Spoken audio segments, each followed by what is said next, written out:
Hi there, Leo, and welcome back. So if you're seeing that all the cards are already spread out, it's because I started doing this video twice already, but there's been a lot of interference, so this is the third time that I'm making it, so let's hope that it's going to be the right one. So this is a you versus them video. So this is person A's energy, this is person B's energy, these are the connecting energy. So as I interpret the cards, you see which one you resonate with more, if person A or person B, and then we're going to also pull more cards for both parties. Okay, so starting off with person A, I'm getting, first of all, that this could be a no contact situation, or that is about to become no contact. I'm seeing here that person A has really had a lot of patience with this situation. I'm getting that maybe they warned a person B very often, like, hey, could you like stop behaving this way or something like that. I'm just getting that a lot. And a person B just kept on taking person A's patience for granted. Absolutely. And so person A was like, you know what, I'm just gonna keep my word here with the status quo card is what it's telling me. I'm just gonna keep my word and I'm just going to distance myself. But what I'm getting is that even though person A is now pretty much in the safety of themselves, they're still very much thinking about the situation. I feel like they still have a lot of feelings for person B, and they're still thinking a lot about the situation. Perhaps they're blaming themselves. Perhaps they're a little bit obsessed as well with what is person B doing right now? Like, is person B, have they moved on or something? Maybe if person B has a little bit of a tendency to be an overlapper, it could be that they're thinking already if they're seeing someone else or something like that, you know, but I'm getting that they're being a little bit too obsessive. They're literally thinking a little bit too much about person B instead of trying to regain their energy. But I'm getting that even though perhaps person A has a lot of things to say to person B, they're going to maintain their silence because I feel like they talked enough. They've talked long enough. They've already said everything that they needed to say in the course of, you know, of the whole relationship. They've already said enough. So there's not really a lot of things that there are left to say, you know, if not just to investigate what person B is doing, right? Person B, on the other hand, I'm getting a little bit of a different scenario here, because person B, I'm getting that they really want to reach out with the Ace of Swords and the engagement. They hope that you will be able to accept their offer. I'm seeing here with the Four of Cups that they actually know that if they're going to offer you to get back together or something like that, or to have another deep conversation, person A is kind of gonna say no. They're gonna be like, listen, we already talked. Like, for so long, I've talked and talked and talked, so I'm not really interested right now in conversing. I'm just not. Just like, leave me alone. Just go do your stuff and just leave me alone. But I kind of feel here that person B wants to start fresh. So here we have a black canvas. I'm getting that they really want to start fresh. But I think that they intuitively know that it's not really going to happen. Right? I feel like it's not really going to happen, and person B is like in a lot of distress right now. If person B hasn't behaved in a very nice way, I'm not getting that there's regret, to be honest with you.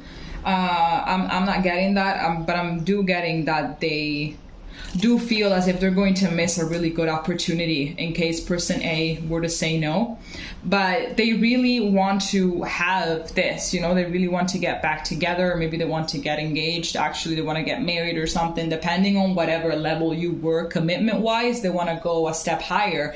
But I'm not really seeing that person A is about that, to be honest, or at least not right now. We're going to be pulling more cards in a second to see. But I'm not really getting that for now. Person A is really in that energy. They're more in the energy of, I want to be by myself and I would just want you kind of like away from me, because like you've done enough harm. So just like get away from me. So with the connecting energy, with the trust and present power, I'm getting more that is about like trust that where you are right now is where you're supposed to be. So I'm getting that the separation is actually needed. You know, for the both of you, honestly. Okay, so let's get more cards regarding person A and their feelings towards person B. Spirit, can you please tell me? Okay, oh my gosh, we have the Tower.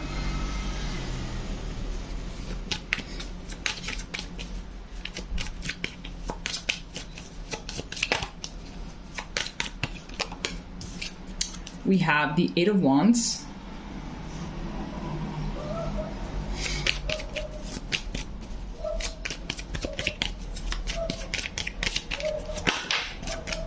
And we have the Queen of Swords.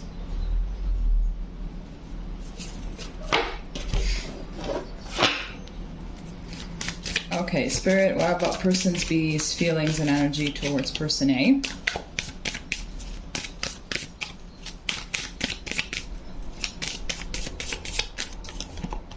We have the Ace of Cups.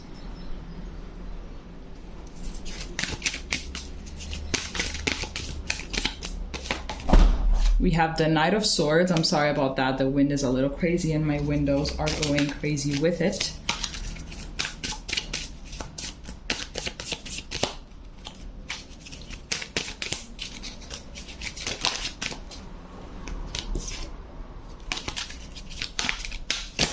Person B's energy towards person A.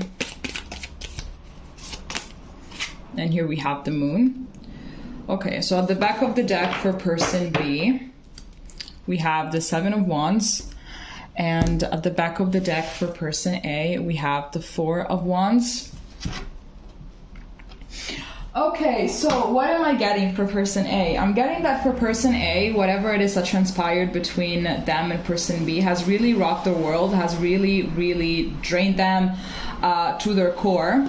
I'm really getting that it really shifted their perception regarding a lot of things, you know. I'm getting that as well. It shifted their relationship when it comes to relationships, you know, definitely shifted a lot of mindsets, changed a lot of things within them. It has been a pretty intense connection, definitely, is what I'm getting, especially for person A. I'm getting that perhaps person B was a little bit more wishy-washy, a little bit more not very serious about it, not very serious about a lot of problems that were going on, regarding a few things that had to be done in order to keep the relationship going, regarding a lot of sacrifices. You know, I think that person B is a little bit more childish and takes things a little bit more day by day. Meanwhile, we have person A here that is like very... like thinks a lot about the future and is definitely someone that knows the worth of sacrifice and all of those things. And there's someone that really sacrifices themselves in relationships. So they just have someone that wasn't really doing the same thing in spite of how much they wanted this to work out. It was really, you know, and hoping that one day this person was going to change. It was like very nerve-wracking, of course. But I'm getting that basically this situation has led person A to becoming more logical and analytical and more cutthroat. You know, obviously I think that for a lot of things person A just kind of closed an eye, but now they're like, you know what, closing an eye really nearly destroyed me, so I'm just not going to do that anymore in my future relationships. I'm just not going to allow that anymore. I'm just going to not sugarcoat reality, not make excuses. I'm not going to do that anymore. So whatever it is that I'm seeing, I'm gonna make sure that my head like prevails over my heart when it's necessary. I'm definitely not getting the vibe of someone that is about to put 1,000 walls up and not believe in love ever again. But the thing is, they're just going to be more in their power now. They're going to be more in their power and not allow many things to happen. And this is also definitely a big self-love lesson as well. I mean, while we have person B, I'm just getting a lot with this moon that they're really living in their own little world. Like it's like they're not really understanding what's going on. They don't really get it, I think. I really believe that they want to give this another go, but I think that person A is like, how can you even think about giving us another go? Like, how can you even think that, you know? But I'm really getting that person B really lives in fantasy land for a lot of things. But I'm not saying that they're a bad person or something, or that they don't care about person A.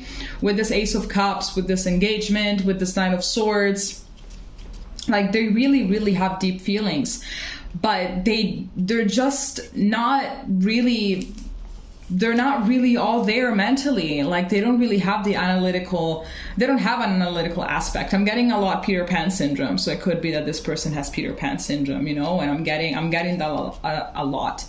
I'm just seeing that As well, perhaps with the Seven of Wands, this is kind of their nature. Like, they're quite defensive. I think that maybe person A, whenever they try to say something, you know, to try and fix a problem, person B was just all over the place with feeling attacked. And this obviously didn't really help the situation. Like, I'm getting here that person A, all they wanted was, you know, a good relationship, you know, like something long-term, something that was worth it, something where both parties sacrifice each other equally, they do things equally, and all of those things. But person B isn't really about that. I really get that person B has a lot of growing to do.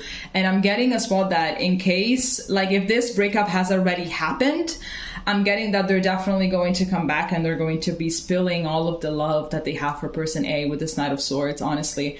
I'm getting perhaps as well another message that they want to come forward, but they're afraid of your of person's A reaction. They really want to come forward, but I believe that they actually sense that now person A is in this Queen of Swords energy, and that if they say or do something wrong, like they're gone again. They're gonna be gone again. Okay, now we're going to be taking all of these cards and we're going to see the near future for you guys.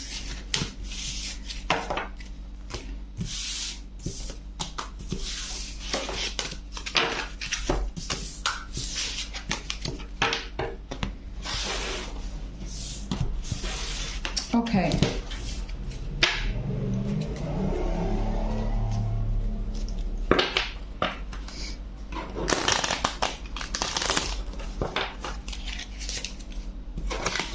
Okay, Spirit, what is in the near future? What is in store in the near future for person A and person B? Okay. So here we have, it is safe for you to love, open your heart to give and receive the highest energy of all.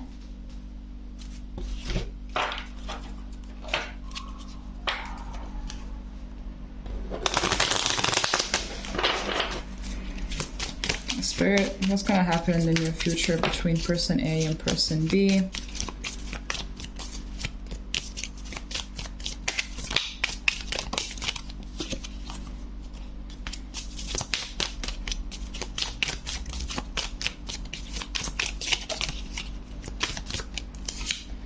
We have intuition and manifestation.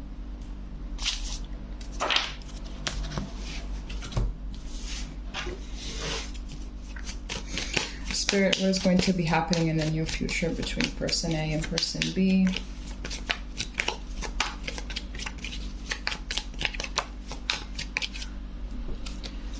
Okay, so here we have the Seven of Cups.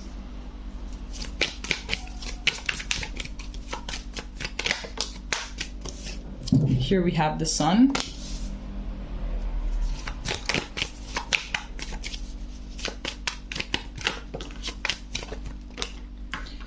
Here we have the Four of Swords. And here we have the Moon. At the back of the deck, we have the Five of Swords. At the back of this deck, we have new love. A new person has stirred your romantic feelings. And at the back of this deck, we have deserving.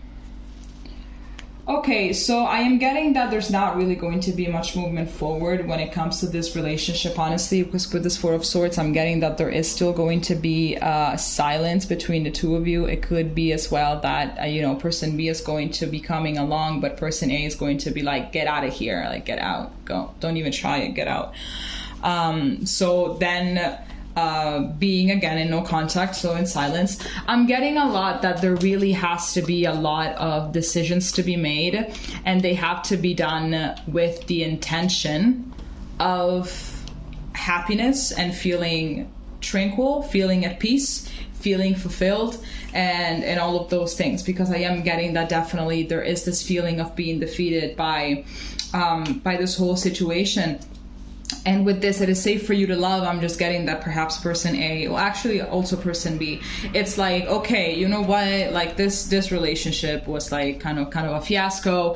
I believe that there could be some moments in which, you know, one could feel Like, sure, I'm gonna love again. I'm not gonna let this defeat me completely, but then there are going to be the down moments in which is going to be like, you know what, I don't want to love anyone anymore. I'm just gonna, you know, close myself up and think about my career, my family, my friends, and that's it. And I don't really, you know, so just remember that definitely, you know, just remember that those moments are down moments, but, you know, do not absolutely close yourself up with this manifestation and new love. I'm getting that if you are going to try to manifest a new connection, you definitely can, and you will definitely succeed. And it's going to be something that you would actually highly deserve if you just take this time to rest and to really focus on what it is that you really need and deserve in your life, you know? And with this moon, I'm seeing as well, perhaps there's going to be a little bit of a fear of maybe, I don't know, like dying alone. I'm just getting that right now. So it could easily be that there's going to, that there, before this relationship, there have been a lot of, you know, a bunch of other failed relationships in the past. So now there is kind of, maybe you thought that this was going to be the one, but it turned out that it kind of wasn't. So I believe that there definitely is this fear. So definitely get rid of that, because I don't really believe that that's going to happen. I believe that perhaps in the summertime with this sun and this new love, during the summertime, perhaps mid-fall, there's this new love is going to come in if you actually, you know, do the work on yourself and you manifest. But I believe that only if you do the work on yourself, it's just fine. Okay, all right. So this is all I have for you. If it made sense, please do a comment, and we're going to see each other next time. Okay, bye bye.